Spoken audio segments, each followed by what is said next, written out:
മാങ്ങയുടെ സമയമായാലേ ഉമ്മ വീട്ടിലെ എപ്പോഴും മാങ്ങ തന്നെ, മാങ്ങാക്കറിയും മാങ്ങ കൊണ്ടുള്ള സാധനങ്ങൾ, അച്ചാറും ഒക്കെ. ഇന്ന് ഈ മാങ്ങ കൊണ്ടാണ് ഒരു സാധനം ഉണ്ടാക്കുന്നത്. അതെന്തമ്മ ഉണ്ടാക്കണ ഈ മാങ്ങ കൊണ്ട്?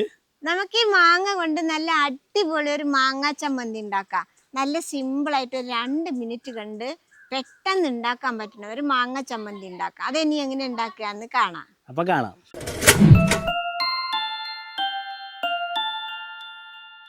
അതിനു വേണ്ടി ഒരു ചട്ടി അടുപ്പത്ത് വെച്ചിട്ട് നമുക്ക് കത്തിക്കാട്ടോ.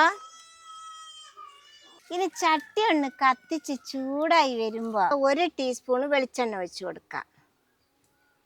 ഇനി വെളിച്ചെണ്ണയിൽ ഒരു 5-6 ചെറിയ ഉള്ളി ഇട്ട് കൊടുക്കാം. അതിൻ്റെ കൂടെ തന്നെ ഒരു 3 വറ്റൽമുളകും കൂടി ഇട്ട് കൊടുക്കാം. ഇനി നമുക്കിത് നന്നായിട്ടൊന്ന് വറുത്തെടുക്കാം.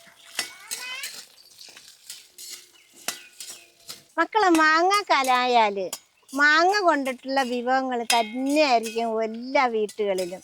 മാങ്ങാക്കറി, മാങ്ങ കൊണ്ടുള്ള മീൻ കറി, മാങ്ങ കൊണ്ടുള്ള ചമ്മന്തി, പിന്നെ മാങ്ങ മാത്രം വെച്ചിട്ടുള്ള മീൻ കറിയെ പോലത്തെ ഒരു കറി ഉണ്ടാകും, മാങ്ങ മീൻ കറി. അത് എല്ലാവരുടെ വീട്ടിലും. പിന്നെ പരമാവധി ഉണ്ടാക്കും മാങ്ങ അച്ചാർ. മക്കൾക്കൊക്കെ മാങ്ങ അച്ചാർ ഭയങ്കര ഇഷ്ടമാണ്. അപ്പോൾ മാങ്ങ എവിടെ കിട്ടിയാലും, നമ്മുടെ മാവായാലും കടകളിൽ കിട്ടിയാലും അങ്ങനെ എവിടെ കിട്ടിയാലും വാങ്ങി കൊണ്ടുവന്ന് ഉണ്ടാക്കും മാങ്ങ അച്ചാർ. ഇത് കണ്ടില്ലേ മക്കളെ, ഇപ്പം നമ്മുടെ മുളക് മൂത്ത് ഉള്ളിയൊക്കെ നന്നായിട്ടൊന്ന് വഴണ്ട് വന്നിട്ടുണ്ട്. ഇനി നമുക്കിത് കോരിയെടുക്കാം.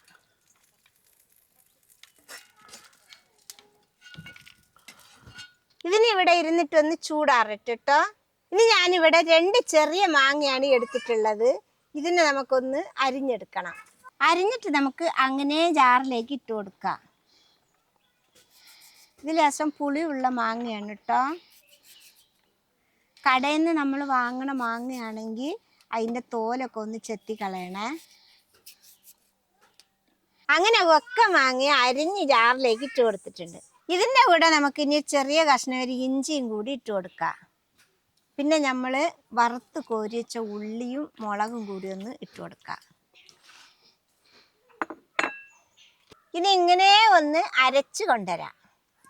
ഇത് കണ്ടില്ലേ മക്കളെ, ഇതേപോലെ കുറച്ച് കരട് മുരടായിട്ടാണ് അരച്ചെടുത്തിട്ടുള്ളത്. ഇനി നമുക്കിതിലേക്ക് ഒരു 1/2 കപ്പ് തേങ്ങ ഇട്ട് കൊടുക്കാം.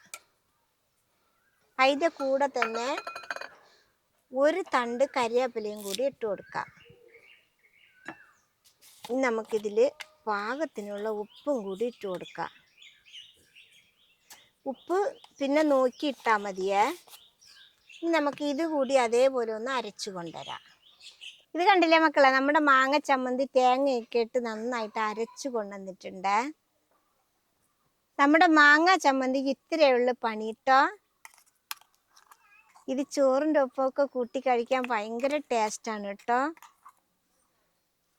അപ്പൊ മക്കളെ, മാങ്ങ ചമ്മന്തി ഉണ്ടാക്കാൻ ഇത്രയുള്ള പണി കേട്ടോ. അപ്പൊ എല്ലാവരും ഉണ്ടാക്കി നോക്കണം. ഇതേപോലെ ഉണ്ടാക്കിയാൽ മതി, എല്ലാവർക്കും ഇഷ്ടാവും. എല്ലാ പിള്ളേർക്കും ഇഷ്ടാവും, വലിയവർക്കും ചെറിയവർക്കും ഒപ്പം ഇഷ്ടാവും. അതുകൊണ്ട് എല്ലാവരും ഒരു പ്രാവശ്യമെങ്കിലും ഇതേപോലെ ഉണ്ടാക്കി നോക്കണം. ഇഷ്ടപ്പെട്ടാൽ സബ്സ്ക്രൈബ് ചെയ്യുക, ലൈക്ക് ചെയ്യുക, കമൻറ്റ് ചെയ്യുക. മക്കളെ ഷെയർ ചെയ്യാനും കൂടി മറക്കരുതേ.